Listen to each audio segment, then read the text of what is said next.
Today we're reviewing an AMD APU that doesn't come out officially for another 2 months, but it's been floating around in the OEM pre-built market for a little while now, and that is the 5600G. So it's an R5 APU.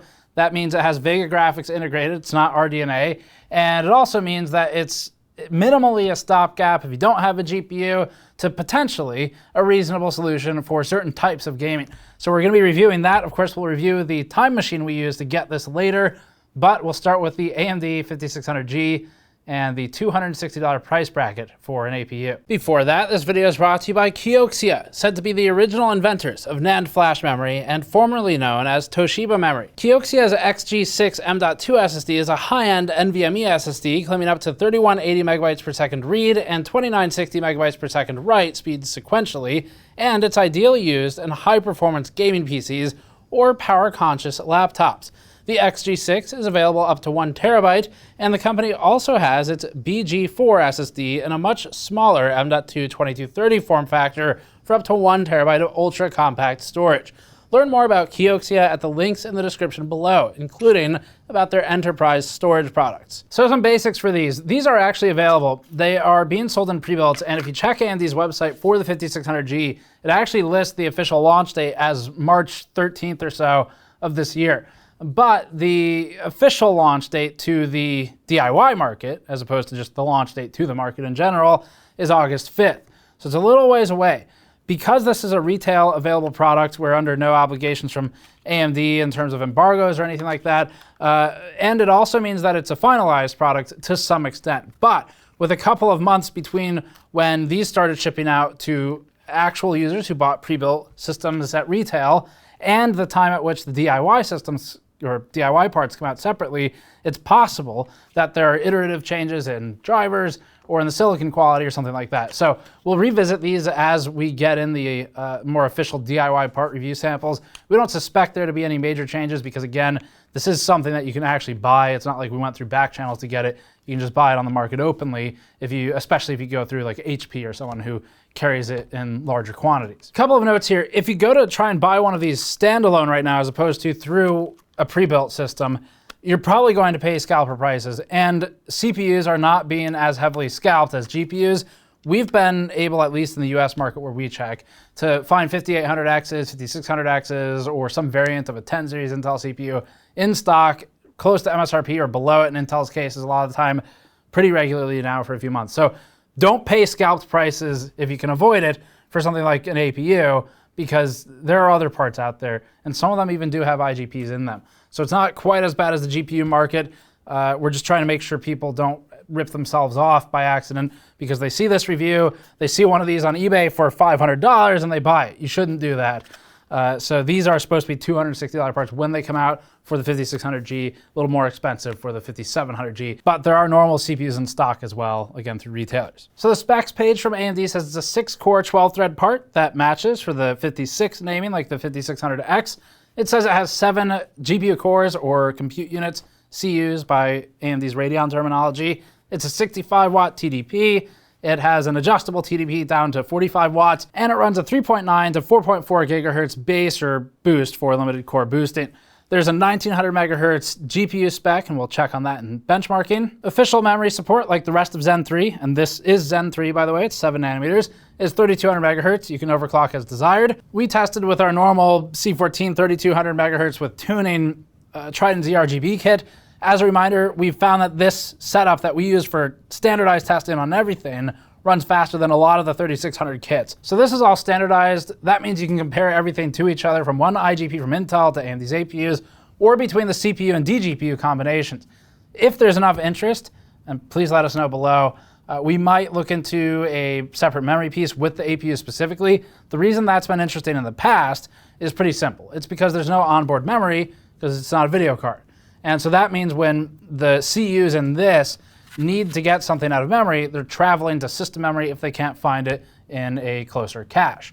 And traveling to system memory it's a further journey, and the memory is not particularly fast when you compare against, say, GDDR6X on a PCB that contains the substrate for the GPU in a dGPU solution. In speaking with AMD though previously, the memory impact on these APUs, it sounds like, shouldn't be as severe as we've seen sometimes in the past. In fact, AMD's charts that it presented during its keynote, or whenever it announced them, were using 3200 megahertz memory. But as a reminder, I was just tuned. The most maybe obvious competition with this would be a cheap CPU and dGPU. That's normally the case. The market is screwy now, so it throws the pricing off. But for the last week while we've been working on this, we've been consistently able to find an Intel i3-10100 in stock for about $125 to $140 depending, and a GT 1030 GDDR5 version for about 120 bucks. So that puts us in the range of 240 to maybe 260 for the CPU plus dGPU cheap combination versus the $260 APU. That would be the best comparison, because in the past, what we've been looking at in a normal market is very simple. It's if you have a really strict budget, do you buy an APU for something like 120, 140 bucks, or do you buy a cheap CPU and dGPU? That might be like a Pentium G3568 or whatever it's called. Or it might be something like a cheap R3 CPU and some low-end GPU. Often it would be a 710 or a 1030, something in that class. Don't buy a DDR5 1030, by the way. Now there's a slightly different angle where APUs are also a stopgap solution if you need something to run anything while you wait for a more permanent GPU. And so with the 5600G, you end up with a CPU that's relatively powerful so that it doesn't become useless when you do eventually upgrade it to a dedicated GPU. You still have a 6-core, 12-thread Zen 3 Ryzen part in there, even if the IGP becomes worthless at that point. Let's get into some of the testing. As a reminder, this is an official product. That means it is all working and it's something you can buy through OEMs. But it's also not officially out through DIY. Very strange situation. So we will be revisiting this as things iterate and move towards DIY launch. Let's start with some validation testing. Before we get started with the testing, some notes on the setup. First off, not every board will support these APUs. You'll obviously need onboard display out of some kind, usually HDMI, in order to use the IGP, but other than that, it's pretty standard. You'll also need a BIOS update to support the 5600G and 5700G. Our Gigabyte X570 Master, for example, was unable to boot with the 5600G, so we had to switch over to a different board. It's the Gigabyte B550 Aorus Pro. This isn't a big deal, just if you're planning to buy a pre-built system and rip the APU out of it, check the CPU support list on the board you're intending to use before you commit to buying both of those things. Even if you intend on using a normal video card and never using integrated graphics, you'll need to make sure the board is compatible. BIOS is mostly the same. It's the usual AMD overclocking options and Gigabyte BIOS combination, with the key difference being an AMD overclocking subpage for integrated graphics overclocking. This menu isn't very fleshed out. It has 2 entries and that's it. But as this is ahead of the official DIY launch, it's possible that this expands with other boards in the future.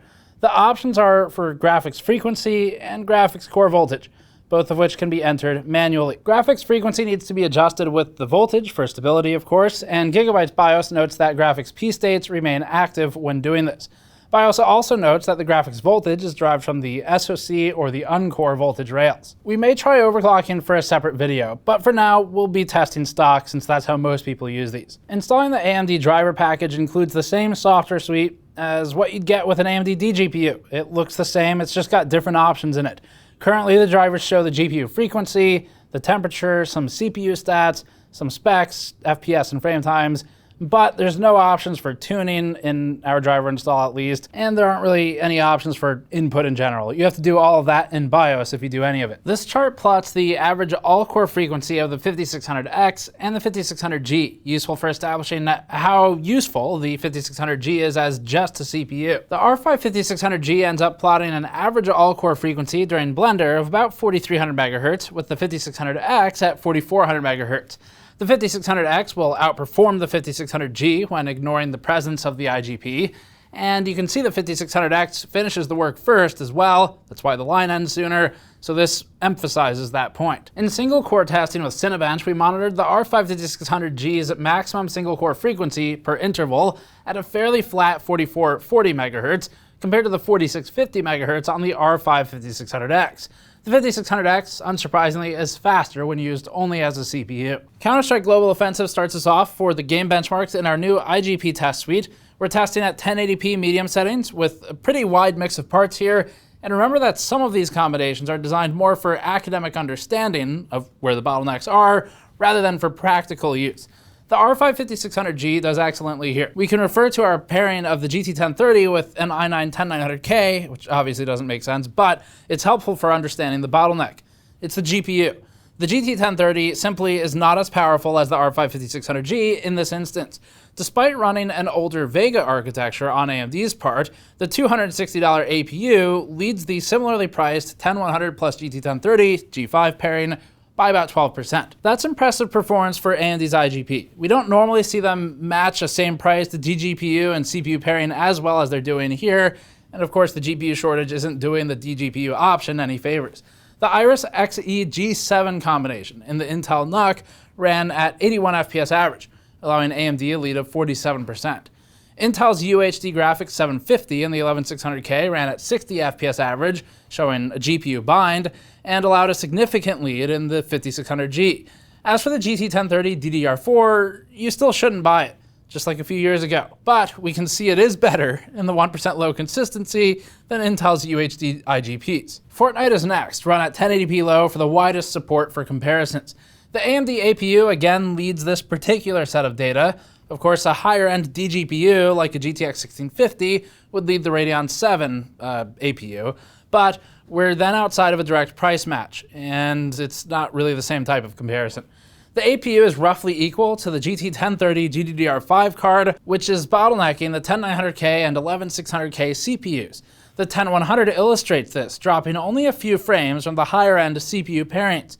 Intel's integrated UHD 750 and the 630 IGPs aren't even close to the GT 1030 GDDR5 or the 5600G. You wouldn't get a good experience on those UHD IGPs, but for the GT 1030, G5, or the 5600G, they're completely playable, and they even allow a little bit of extra room for higher settings. Fortnite's performance mode is even easier to run, and expectedly, it looks even worse, but that's the exchange for higher frame rate. This tells us something interesting though. In this task, we've become CPU bound rather than GPU bound as we saw in the first three charts. The R5 5600G therefore falls below the GT 1030 performance when combined with the higher performing CPUs, illustrating a potential weak spot for the APU. The Intel i3 10100 and the GT 1030 also maintain an edge here at a 7.8% advantage over the R5 5600G for average FPS. This tells us that the R5 5600G won't always lead the i3 and 1030, G5 pairing that is, although the DDR4 version you should ignore. In Rocket League, the GT 1030, GDDR5, and the i3 10100 outperformed the R5 5600G by about 60-68% here, forming a massive rift that we didn't see in some of the other games. We'll need to analyze the hardware activity to better understand why this happens. We retested and found the same results, so the next thing we did was pair a GT 1030 with the R5 5600G and then disable its IGP to find the root cause of this difference. It was the GPU. The GT 1030 and the R5 5600G, which is a pairing that you shouldn't do, it doesn't really make sense financially, but that propelled to 136 FPS average. That's a spike of 65% from the Vega GPU only. In this instance, the AMD APU is weaker than a cheap CPU and dGPU, assuming you can get them both, but better than the 11th gen IGPs by a wide margin. Running hardware info logging during the same Rocket League gameplay helps explain what's going on. You can see the CPU utilization is only sitting around 10% here. A lot of people think this is a good thing, because they think it means they have more CPU thread availability for other tasks. In fact, utilization this low just means we have wasted resources incapable of serving a benefit for their primary current task. The Radeon GPU is fully loaded here and is clearly the bottleneck. Something has to be a bottleneck in every system, so that's normal. But it's balancing the two parts as close together as possible that helps get that better performance. And in this instance, the GPU is so heavily bound that we're not getting a lot of benefit out of the CPU. Minecraft isn't much of a benchmark, but it and games like it are a great fit for these types of builds. The i3 10100 and GT 1030 do end up ahead, running at 115 FPS average to the R5 5600G's 100 FPS average for a total of 14.6% advantaged. The Iris Xe G7 from the Intel NUC, the new one, is next, with the UHD 750 on the 11600K down at 75 FPS average. That's definitely playable if you want a stopgap while you're waiting for a GPU and you already want this CPU. But if you're not planning to use this thing other than for a temporary solution, AMD's IGP holds a significant 53% advantage, And obviously going with a dGPU kind of makes both of these irrelevant, but that's fantasy land at this point because they're hard to get. The GT 1030 is actually struggling to fight with AMD's APU here, and that's the part that's a little bit different from some of the other ones we've looked at in the past. Transitioning briefly to CPU-only production benchmarks will be our next set of charts. In Blender all-core rendering, the AMD R5 5600G required 25 minutes to complete, which has it about on par with an AMD R5 3600 6-core 12-thread part. The i5 11600K outperformed the 5600G by a few minutes, with the R5 5600X requiring 11% less time to render than the 5600G. Adobe Premiere aggregate scoring has the R5 5600G at 695 points, allowing the 5600X an overall performance lead of about 6.2% in CPU-bound tasks like rendering and scrubbing. Keep in mind that this is tested with the same RTX 3080 in all configurations and the same RAM, so we're looking at CPU differences here. The 5600G is more similar to the 3600 or the 3700X than to the modern 5600X in performance. Intel's 10700K leads at 740 points, roughly tied with the 5600X, with its 11600K closer to the 5600G.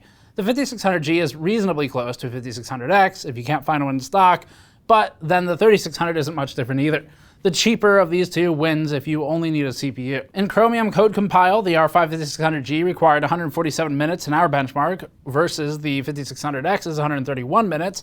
That's back to the 11% reduction in time required that we saw in Blender. The 3600 takes about 6.5% less time, with the 11600K leading more significantly at a 16% reduction. The 5600G leads the 11400 by a similar 16% reduction. We have other production benchmarks complete, but they're all about the same as these. That includes Photoshop, 7-zip, Handbrake, and others, but the pattern persists. Moving back to games, we'll look at how the 5600G does when all of the CPUs are tested and paired with the same hardware, including the GPU, so no IGPs allowed. The 5600G really isn't meant to be used this way. But if you were to buy one now as maybe a stopgap and add a GPU later, this gives you a better idea for the maximum that the CPU will allow out of the GPU. In Rainbow Six Siege at 1080p, the R5 5600G matched with the RTX 3080 ends up at 393 FPS average, with lows slightly out of proportion versus the immediate R7 3700X and i5 11400 neighbors, but overall they're similar.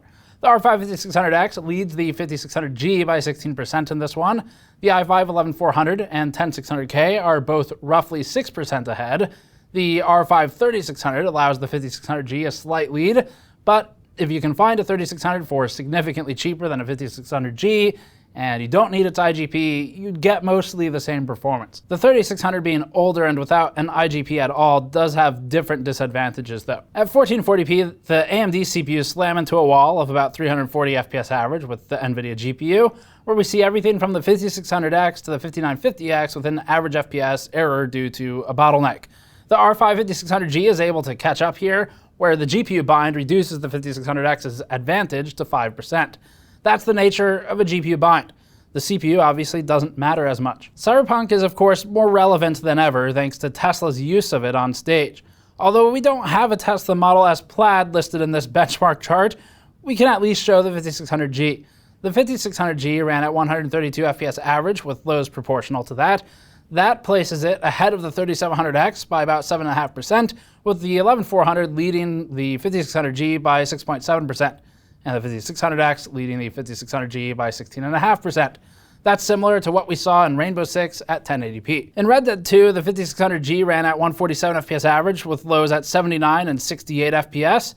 That allows the 5600X a lead in all three metrics and about 11% in average. That has the 5600G outdone by the 11400, but it's outdoing the R5 3600 and the R7 3700X marginally. F1 2020 runs a comically high frame rate when CPU bound, much like in Rainbow Six, and has the 5600G at 254 FPS average, with lows around 100 FPS at the worst for the 0.1%. This is obviously completely playable. In terms of a relative comparison, the 5600X benefits from a lead of 26%, more noteworthy than some of these other games, while the 10600K ends up closer to parity with the 5600G. The 11400, just for reference of something kind of on the cheaper end for Intel, is also about equal to the 5600G right now. Although it's a little long in the tooth, GTA 5 is useful for understanding how CPUs treat an older style build of game, especially DX11, with limited use beyond 4 threads. GTA 5 is definitely that game. The R5 5600G ran at 115 FPS average, establishing a 17.8% advantage for the 5600X and about the same for the 11600K. The 115 FPS average result is also near the Intel i5 10600K's stock result. Power consumption is up now. This is tested at the EPS 12-volt cables, so you're looking at the numbers before the VRM efficiency losses, but after the wall. That means we don't have any measurement of the GPU power consumption for this set of tests, but we have a special set of power consumption tests we'll look at next. This is with the RTX 3080 running, so it's entirely CPU bound. In a Blender CPU-only workload, the R5 5600G pulled about 72 watts in the B550 Pro board. That's close to the 67 watts we observed in the X570 Master. Since the motherboard had to change by necessity to support the APU, we're not fully like for like between the 5600X and G, but we can call these functionally the same. The 11400 drew 68 watts for comparison, and the R5 3600 was closer to 80 watts. Remember that the IGP, again, isn't doing much of anything here. In Cinebench R20, tested within Tau for Intel, so showing higher power consumption where applicable, we see the 5600G at 77 watts for the comparison of 66 with the 5600X. This was only a 5 watt or so increase over Blender for the 5600G, and it was repeatable, but it's also a different application, and it's not that crazy of a difference, so this all makes sense. For single core rendering in Cinebench R20, the 5600G pulled about 16 watts, while the 5600X was closer to 22 to 23 watts. Power consumption in a fully CPU-constrained single-core scenario was exceptionally low for the 5600G here. We mixed in a new one-off test for the APUs as well. In this one, we're measuring mixed workload power consumption with gaming. This is rather than using the CPU-targeted power draw with a dGPU previously.